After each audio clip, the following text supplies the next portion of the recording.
All right, ladies and gentlemen, good evening. We are going to begin chapter 3. So hopefully some of these vocab terms that we go over right now aren't brand new because they were in your vocabulary this week. So first thing we're going to look at is looking on your own right here. I'll highlight, identify the terms, coefficients, and constants in the expression. All right, so we can think of terms as every part of the algebraic expression. So 12, let's take a look at number 1. 12 is a term, and so is 10C. They're not really specific. It's like if you said on the farm there were animals, right? We're not specifically naming the animals, but they are in a group in themselves. So terms are going to be every single part of the algebraic expression.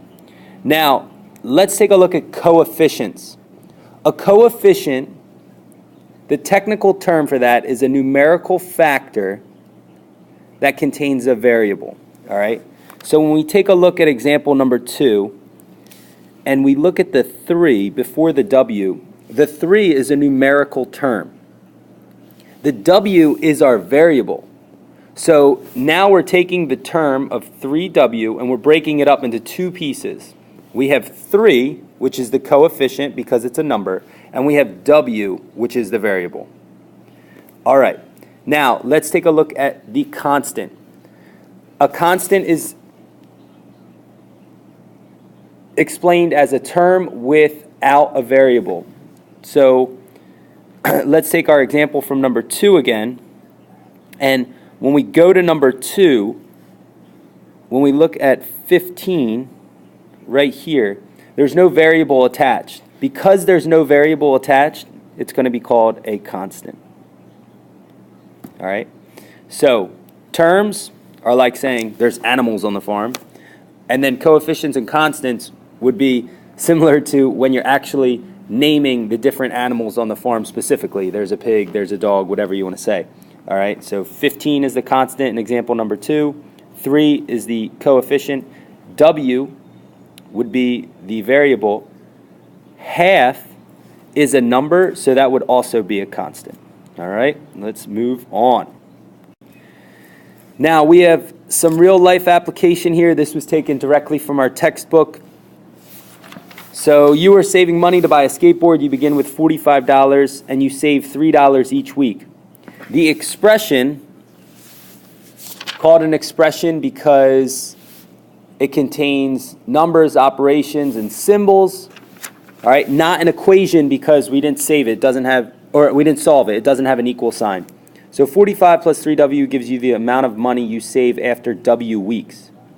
How much will you have after 4 weeks, 10 weeks, 20 weeks? So what we have to do is we have to plug these numbers in for W. All right, the 45 is constant though.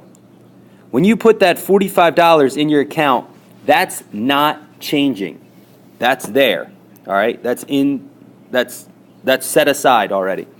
What does change is the amount of time. So $3 each week, and the question says how much after 4 weeks? So we're going to multiply by 4. 45 remains the same, and then we know that 3 times 4 is $12. So after 4 weeks, we would add these two across, and we would have $57 saved up. The skateboard price is over here, $125. We know that we don't have enough saved yet. Let's see what happens after 20 weeks. So when we jump to 20 weeks, our 45 remains the same, and then we always save $3 times 20 because that's the amount of weeks that have passed. 20 times 3 is $60. 45 plus 60 is $105. So after 20 weeks, we still haven't reached our mark of $125, so we couldn't buy the skateboard yet. All right, I will see you tomorrow.